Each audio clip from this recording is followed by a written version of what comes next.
Hello and welcome. This is the lecture that's going to introduce you to what we might call the nuts and bolts of the Bardic Occasion. First of all, what we can reconstruct about how it might have looked to an audience around 800 BCE. And then after that, the real kind of dry nuts and bolts stuff, the stuff you need to know to really understand how it works, about the meter and about, most importantly, this thing called the formula, which gives the theory that goes over all the thing called oral formulaic theory, its name. Formulaic, obviously, from formula. Okay, so first something that's a little more interesting, that is what we can say about a Bardic occasion that might have occurred and probably was occurring all over the Greek world, now in around the date 800 BCE. Now, the tradition almost certainly stretches back 100 or 200 or 300 years before then, during which time the myths that we know of as the most important of the Greek myths, the myths about Troy and the other wars that were eventually linked up within the tradition to Troy, especially a war at Thebes that's kind of shadowy because we don't have an equivalent tradition to the tradition of Homer about it. But all of this is to say that from around 1200 BCE on, there are these stories, and that at some point between 1200 and 800 BCE, those stories begin to get formalized into a system of themes that a bard can sing on a given occasion when he's being paid, prospectively, by, say, the lord of a manor. Now, a lot of this is conjecture. A lot of this has just enough archaeological evidence to make us think we couldn't be too far wrong about it. Some of it is comparative by looking at the way traditions like the Yugoslavian Bardic tradition worked.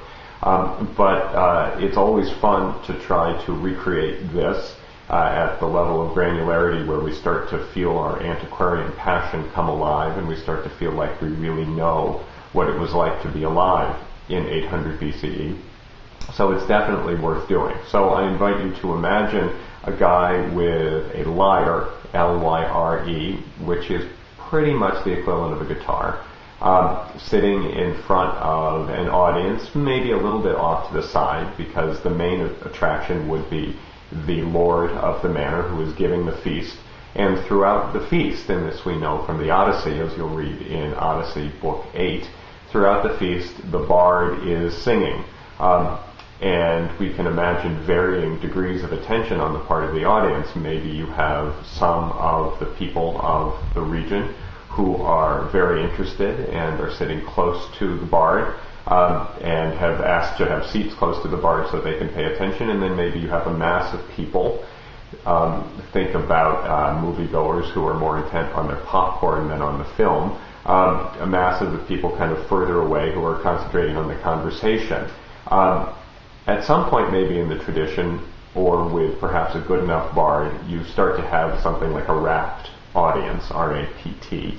And that's the kind of audience that Odysseus talks about at the beginning of Book 9, when he says it's the best of all possible occasions, the one that has the most charis, K-H-A-R-I-S, the Greek word that means grace or favor. And in any case, this is the occasion we're to imagine, and we have it, as I said, vividly depicted in the Odyssey, thank goodness. So imagine that happening about 800 BCE, the bard with his lyre singing songs that are, as we heard in the last lecture, recompositions on existing themes, new stories that are based on old stories but which are nevertheless composed in real time by the bard as he moves along with the story, trying always to give himself a reputation for virtuosity, also to please himself, and remember that Telemachus said that about Phineus, by his own story, and undoubtedly the person in the room who would have had the highest standards for the bard would be the bard himself. Okay, so that's the picture. Well, how did it actually work? It worked based on formulas. Now, you may remember from Lecture 1, the first line of the Iliad, Meinen aida te a beleiado Achilleos. Now, the end of that line is our very first formula, beleiado Achilleos, which just means Peleus' son Achilles. You probably heard the dum-pa-da-dum-pa-da-dum-bum there at the end. that formula fits into the end of a line of dactylic hexameter.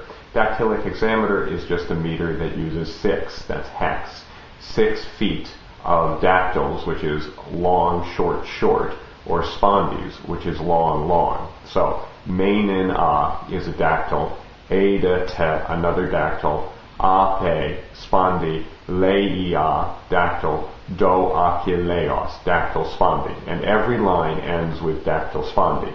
That's the kind of dependable dump-a-dump-bump that's at the end of the line that tells you that the line is now at an end. So the way it works is you start, if you're a bard, by learning the formulas, and then you work up from there. And the formulas are always there to be depended upon. And the most important formulas of all are the ones that have the name of a hero in them. Eleia do Achilleos. Volumetis Odysseus, which means much cunning Odysseus. Pere pron Penelopeia, which means circumspect Penelope. And you can tell that these become building blocks. And it's out of these building blocks, through a process that would have taken years and years to master, that a bard learned how to put a recomposition of these stories together. Now, as you'll notice as you're reading the Iliad and the Odyssey, these little formulas get built up into much bigger things, which tend to be called themes, which seem to be, and very often are, repeated literally from occasion to occasion. And here we have things like the narration to Agamemnon from the dream, turns out to be a false dream in Book 2 of the Iliad, which then gets repeated twice more. So that kind of repetition can happen. Probably in the living tradition, before it gets written down, it wouldn't have been exact, because that kind of memorization becomes possible only with writing. But that doesn't really matter much. What matters is that even if you're repeating things literally, and long strings of lines literally, around those little literal repetitions evolve much more complicated ways and much more complicated innovations of telling the story. Okay, so there are the nuts and bolts in a nutshell, and this is the point to make, again, another little gesture towards video games, because I think you can probably see that when you're playing a level of Halo, or you're doing a quest in, say, RuneScape, or you're playing even a mini-game in Club Penguin, you're taking elements that are given, that you know how to do, and recombining them in new ways.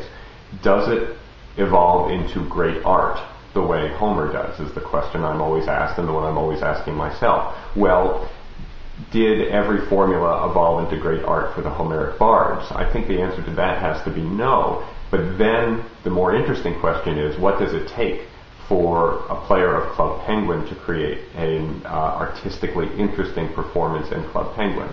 And that's the kind of thing we're going to be dealing with under a whole bunch of different headings as we head on down the road.